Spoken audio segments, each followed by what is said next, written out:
Ada beberapa masalah di dalam pengusapan khuf ini yang perlu kita ketahui. Di antaranya masalah isti'ab, ya, masalah mengusap seluruh khuf. Tadi kita sebutkan sunnahnya ketika kita mengusap khuf itu hanya dengan jari jemari secara renggang, kita buat seperti garis-garis saja, khutut begini. Ya, bukan begini, bukan, tapi begini. Pakai ujung jari, memanjang seperti bikin garis. Ya, kan begitu tadi sudah. Ya enggak? Kenapa enggak sekalian saja pakai telapak tangan? Ya enggak? Ini misalnya kaki begini aja sudah. Ya, yang di bawah begini. Seluruhnya saja. Kenapa enggak begitu? Tidak disunnahkan. Ya, jadi sunnahnya seperti tadi, hanya membentuk seperti garis-garis saja, bukan seluruhnya begini. Karena khuf ini rawan rusak, jadi dihindari terlalu berlebihan ketika mengusap. Mengulang-ulangi pengusapan hukumnya makruh, sudah kita bahas, ya, karena bisa merusak. Kan khuf itu diperlukan, orang-orang Arab dahulu pakai khuf itu diperlukan. Kalau uh, mengusap khuf ujung-ujungnya merusak, ya, ini nanti bisa menghilangkan barangnya yang bermanfaat yang dia perlukan. Nah, jadi tidak disunnahkan, ya, tidak disunnahkan mengusap itu secara keseluruhan semuanya begitu, itu tidak disunnahkan. Jadi sunnahnya hanya dengan jari jemari membentuk garis saja. Kemudian ini masalah mukim, kemudian dia musafir. Ini bagaimana masalah masaknya, ya, atau sebaliknya dia musafir kemudian jadi mukim, ini bagaimana?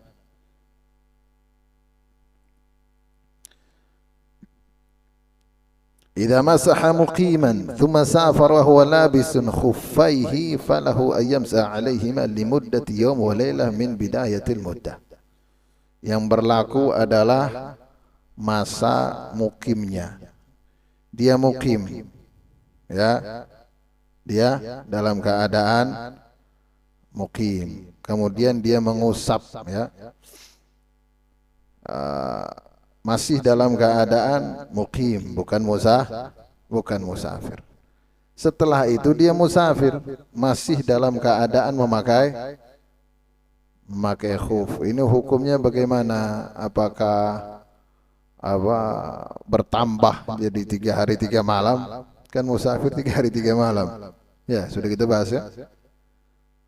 Nah, ini tetap limuddah yaum wa lailah, ya. Hukumnya 1 hari 1 malam saja, dihitung dari awal masanya, min bidayatil muddah, ya. Kemudian kalau sebaliknya bagaimana? Dia musafir, kemudian mengusap khuf yang kita bahas di sini, ya. Mengusap, kalau saya sebut mengusap ini maksudnya mengusap khuf. Mengusap khuf dalam keadaan musafir. Kita sudah bahas musafir kalau mengusap khuf dia punya durasi berapa lama? Diperbolehkan 3 hari 3 malam. Sudah kita bahas masalah masa itu, ngitungnya bagaimana, sudah, ya. Tidak perlu lagi diulangi, ya. Tidak perlu, ya. Nah, ini musafir mengusap khuf saat musafir. Kemudian mukim sampai dia jadi mukim, statusnya berubah. Masih dalam keadaan memakai khuf. Ini bagaimana ini? Masalah masaknya. Kan beda antara musafir dengan mukim. Ini tergantung. In madha yawmun wa laylah min bidayatil mudda faqad intahatil mudda fayakhla' khuffai. Kalau sudah lewat 1 hari 1 malam, contoh sudah 2 hari. Ya, contoh sudah 2 hari. Berubah statusnya jadi mukim, maka tidak bisa melanjutkan. Jelas. Oh, dia kan musafir. Ya, dia musafir, tapi sekarang mukim sudah. Sudah mukim. Contohnya balik ke kampung halamannya. Mukim sudah. Ya, ini status musafir, status mukim nanti insya Allah akan kita bahas. Ya, mungkin ada yang kurang paham ini status mukim, status musafir, nanti insya Allah akan kita bahas di sholat qasar, sholat jamak, di situ nanti akan kita bahas insya Allah. Ini contoh saja. Kita melakukan perjalanan ke Jawa, kejauhan, yang sampai 2 hari lah. Palangka mungkin ya. Palangka berapa jam ini Palangka? Ya, yang anggap ke Palangka singgah-singgah ya. Anggap ke Palangka. Dia berangkat dari Balikpapan. Ya. Musafir. Statusnya musafir. Dia melakukan pengusapan itu saat statusnya musafir. Dalam keadaan safar sudah kita bahas mudahnya, masaknya 3 hari 3 malam ya. Mulai dari hitungnya mulai apa? Berhadas ya. Jadi dia ini contoh nih, di Balikpapan sudah wudu. Sudah wudu, kemudian dia pasang khuf. Jelas ya. Berangkat dia ke Palangka. Di Penajam situ misalkan, itu sudah keluar dari Balikpapan ya. Di Penajam statusnya sudah musafir ya. Sudah. Laut Penajam kan? Laut Penajam. Di Penajam batal. Mungkin dia ke WC ya. Khufnya tidak dilepas-lepas. Setelah dia ke WC, buang air, selesai, wudu tanpa melepas khuf. Ketika dia wudu, pembasuhan kaki dia ganti dengan mengusap khuf. Ya. Nah, ini mengusap khuf dalam keadaan musafir. Dia batal di situ, dihitung mulai jam berapa, misalkan mulai jam berapa terserah lah, jam 10 kah, jam berapa kah ya, batalnya jam 10 dia masuk WC situ. Nah itu di akhir batal itu kalau WC ya palingan setelah buang air kecil berapa menit itu, mulai dari situ dia dihitung akhir hadas ya. Sudah kita bahas itu, ada khilaf ya, kita ambil salah satunya saja yaitu akhir hadas. Kalau buang air itu palingan hitungan menit saja. Biasanya kalau tidur tuh beda soalnya ya. Tidur tuh akhir hadasnya bisa jam 11 kalau dia bangun ya. Awalnya jam 10 misalkan. Tapi kalau buang air tuh palingan hitungan bukan hitungan menit, hitungan detik aja itu. Anggap jam 10 dihitung masaknya. Masih dalam perjalanan dia ini. Sudah 2 hari 2 malam. Singgah-singgah. Ini seandainya. Dan di Palangka ya, atau dilewatin lagi lah, di mana gak disampit sana lah ya, jauhin lagi. Di sana niatnya dia misalkan 10 hari. Niatnya ketika sampai disampit misalkan, niatnya di sana 10 hari. Kalau 10 hari jelas ketika masuk ke perbatasan statusnya langsung berubah menjadi mukim, tidak lagi musafir, karena di sana niatnya 10 hari. Kalau niatnya 4 hari saja, tidak sampai 4 hari, ya selain masuk hari masuk dan hari keluar, tidak sampai 4 hari, maka statusnya masih musafir. Mungkin pernah kita bahas itu. Sudah pernah tuh belum? Belum ya. Nah, nanti masalah ngitung dulu bagaimana nanti akan kita bahas. Kapan seseorang itu musafir, kapan seseorang itu mukim, ini harus tahu, khususnya bagi yang sering melakukan perjalanan. Ya. Ada kalanya ketika kita berangkat nih ke Banjar atau ke Jawa atau kemana, masuk ke situ kita masih musafir. Ya. Ada kalanya ketika masuk ke situ mukim, beda-beda. Tergantung berapa lama kita di sana. Kalau 4 hari 4 malam selain hari masuk dan hari keluar, apalagi lebih, maka statusnya mukim. Nanti lebih detailnya akan kita bahas di pembahasannya. Ini yang singkat saja ya, yang singkat saja. Dia niat di sana 10 hari, berarti ketika masuk ke perbatasan statusnya berubah menjadi mukim. Selama musafir sudah 2 hari 2 malam, batal ngusap lagi ya. 2 hari 2 malam ya. Masih bisa sehari lagi waktunya. Sisa sehari masuklah dia ke Sampit. Berubah statusnya jadi mukim. Kenapa mukim? Karena 10 hari sana atau sebulan lama mukim status. Masa diperbolehkan yang mengusap bagi musafir tidak sama dengan mukim. Musafir lebih lama. Ini sekarang mukim, ini bagaimana nih? Nah, ini yang kita bahas di sini. Kalau sudah lewat 1 hari 1 malam, faqad intahatil muddah, selesai sudah. Ini sudah 2 hari. Kamu sekarang mukim, tidak bisa lagi sudah melanjutkan. Tidak bisa. Jadi bagaimana? Buka, basuh kakimu.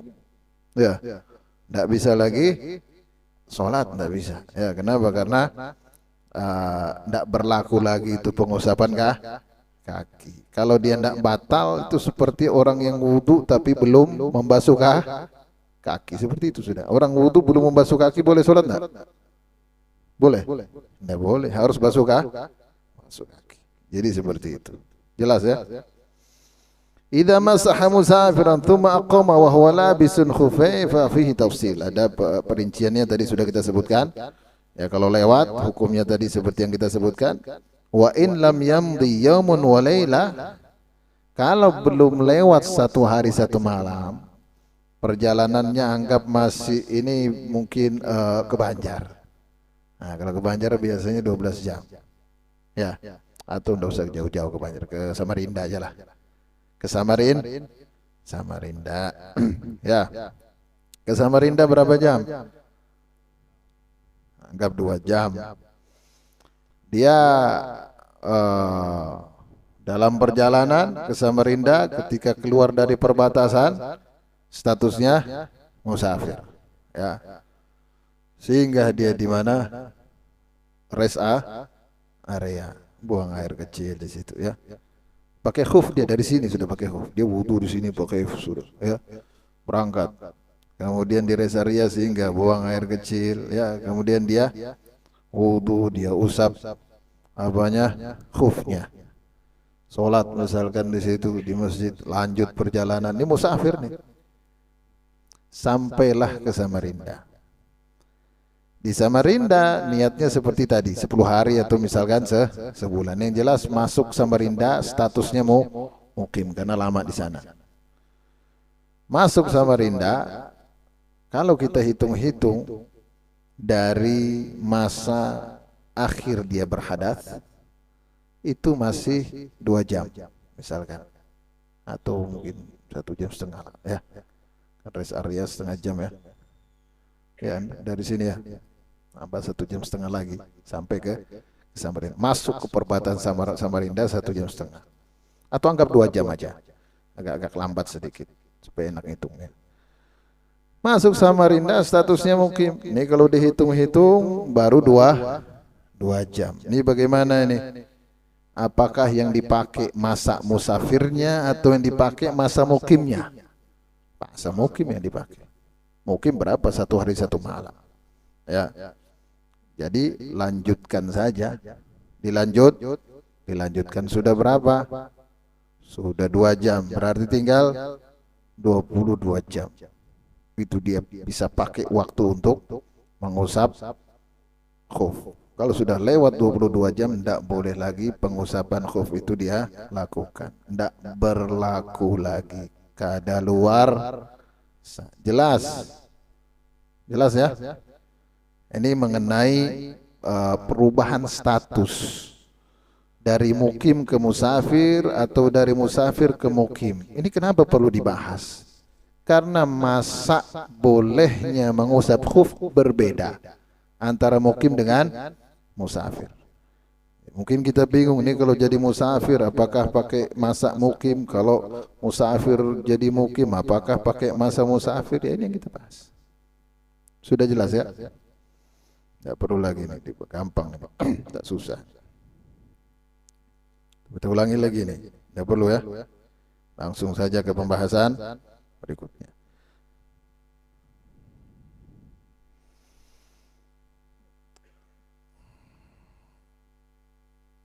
Masalah melepas khuf. Ini secara umum dan ini penting. Ya, masalah melepas khuf setelah memakai. Orang yang sudah memakai khuf kemudian dia lepas, bagaimana ini? Ya. Status kesuciannya itu bagaimana? Kita sudah bahas di awal bahwasanya kalau ingin diperbolehkan mengusap khuf, memasang khufnya harus dalam keadaan suci.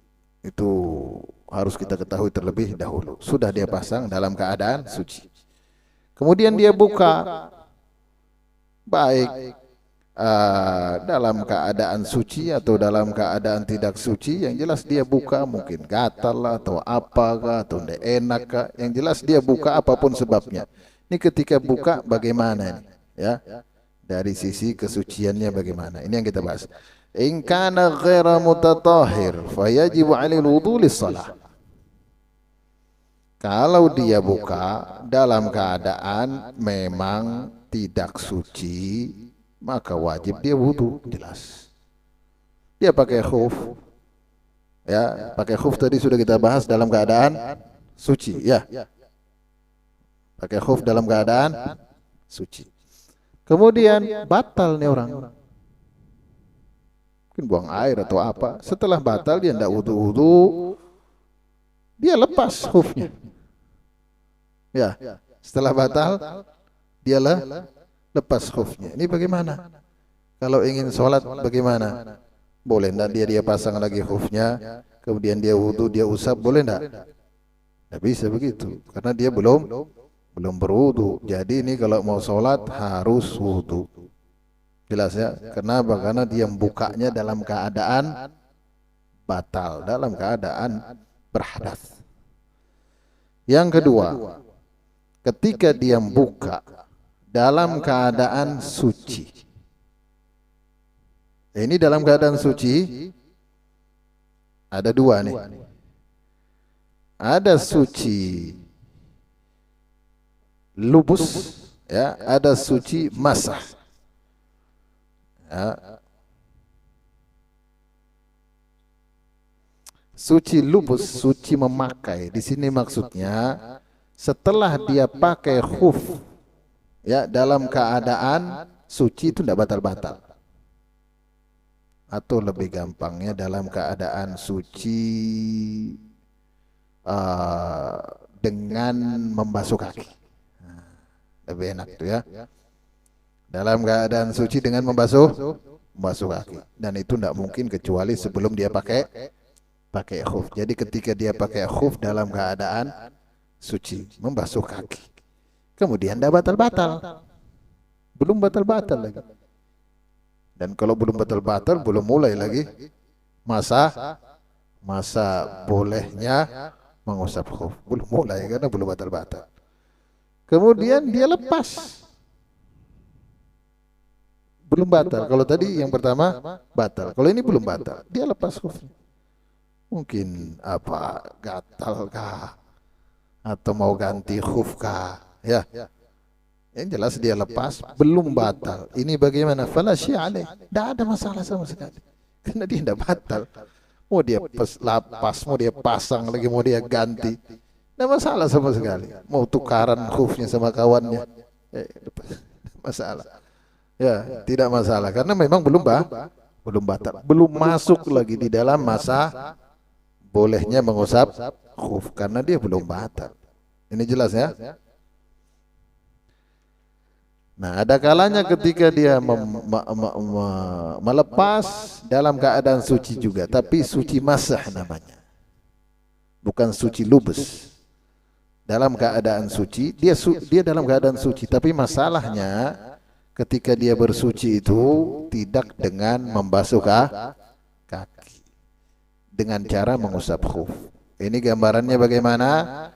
Dia pertama bersuci sempurna, kemudian pasang khuf, kemudian batal, kemudian dia berwudu dengan cara mengusap khuf tanpa melepas, ya, tanpa melepas. Sudah.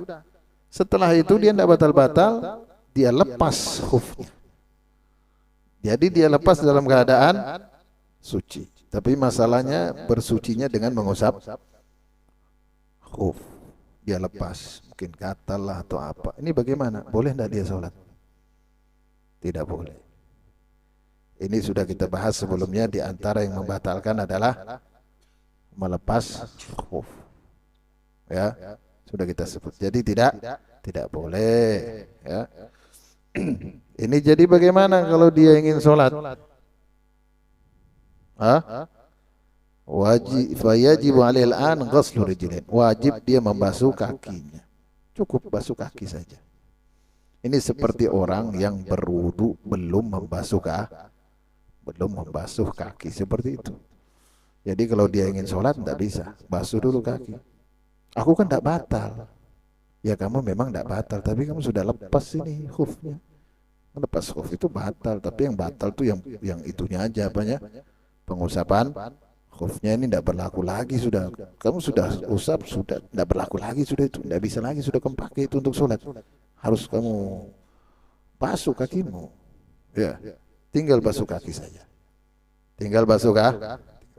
Jelas ini ya. Terakhir masalah jurmuk, selesai sudah nih. Ya. Apa itu jurmuk? Ini yang kemarin ditanya. Jurmuk ini pakai khuf dua lapis. Boleh ndak? Ya. Pakai khuf, pakai lagi. Ya, dua lapis. Nah, ini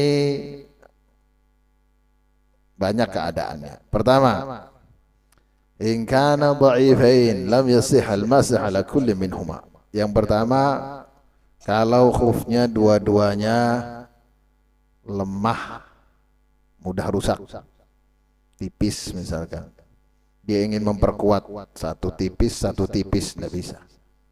Ya, satu mudah rusak tambah lagi satu mudah rusak tidak bisa. Sama-sama lemah dipasang tidak bisa. Jelas ya? Contoh dia pakai kaos kaki cepat rusak kan? Dipakai jalan-jalan, ya. Tambahin lagi dua lapis kaos kaki, ya, tidak bisa kaos kaki dua lapis tidak bisa. Atau dia bikin pakai plastik itu, dia pakai ini ini cepat rusak kan? Dia buat. Tambah lagi dua lapis, tidak bisa. Ya, ini jelas ini yang pertama. Yang kedua, in kana la'ala qawiyan dunal asfal. Pakai dua lapis, yang di bawah yang lemah, yang di atas yang kuat. Bagaimana? Boleh enggak? Sahal masah 'ala al-khuffil a'la li'anna al-mu'tabar ma tahta hukmuhu kal bitanah. Boleh sah. Jadi mengusapnya di atas khuf yang di permukaan. Bagian dalamnya tidak dianggap khuf, dianggap cuma lapisan dalam saja. Ya. Jadi dia bikin dua nih, satu pasang lagi satu. Ini kuat yang di atas. Seandainya dipakai yang di atas itu saja bisa karena kuat. Ini bawah ini cuma apa, nggak tahu dia mungkin supaya lebih tebal saja ya. Tapi yang di bawah ini tidak kuat sebenarnya. Kalau dipakai yang di bawahnya saja itu tidak bisa, cepat rusak. Ini boleh, tidak masalah sama sekali. Dia usap khuf bagian atas itu sah, ya, bisa menggantikan pembasuhan kaki di dalam wudu. Ketiga, sama-sama kuat, ya. In kana qawiyin au kana al-asfalu qawiyan dunal a'la. Dua-duanya kuat. Artinya kalau dia pakai yang di dalam saja bisa. Dia pakai yang di luar saja bisa. Atau kanal asfal qawiyan dunal a'la. Yang di dalam yang kuat, yang di atas enggak kuat. Ini bagaimana hukumnya? Fa in masahal asfal sahha. Wa kadza in masahal a'la fa wasala al balal lil asfal wa qasada al asfal faqat aw qasadahuma ma'an bi khilaf ma law qasada al a'la wa atlaq fala yakfi. Jadi di sini masalah yang ketiga, ketika mengusap dia harus mengusap khuf yang di dalam. Karena yang dianggap itu yang di dalam, bukan yang di atas. Kan dua. Jadi dia harus mengusap yang di bawah, tidak bisa yang di atas. Lepas dulu berarti. Ya, lepas dulu baru dia usap. Kalau dia usap yang di atas saja, tidak sah. Dianggap tidak ngusap itu. Ya, jadi yang diusap adalah bagian dalam. Kan dua lapis ini. Dua lapis, dua-duanya kuat nih. Artinya tanpa yang di atas ini tidak apa-apa. Atau yang di bawah yang kuat, di atas yang tidak kuat. Ini cara mengusapnya. Kalau kita usap bagian atas saja tidak sah. Kalau berlapis. Jadi harus bagian dalamnya itu yang kita usap. Lepas dulu, baru pasang lagi. Ya. Atau bisa juga dia usap di atas, bagian atas tanpa dia lepas, tapi harus tembus sampai ke dalam. Yang jelas di dalam itu harus kena. Tidak boleh tidak kena. Ya, jadi boleh. Wa kada in masal a'la. Dia usap khuf yang di atas, tapi mesti sampai ke bawah, ya, ke khuf yang di bawah, itu basahnya tembus sampai ke bawah. Dan dia niatkan wa qasadal asfal faqat, ketika dia mengusap di atas itu yang dia niatkan adalah mengusap yang di bawah. Ya, yang dia inginkan itu agar basahnya ini tembus ke bawah. Au qasadahuma ma'an, atau yang dia niatkan dua-duanya, mengusap atas dan bawah. Bikhilafi ma law qasada al-a'la aw atlaq fala yakfi. Kalau dia hanya berniat mengusap atasnya saja, tidak niat mengusap bawahnya, tidak sah. Meskipun sampai ke bawah. Yang dia niat cuma atasnya saja. Atau atlaq.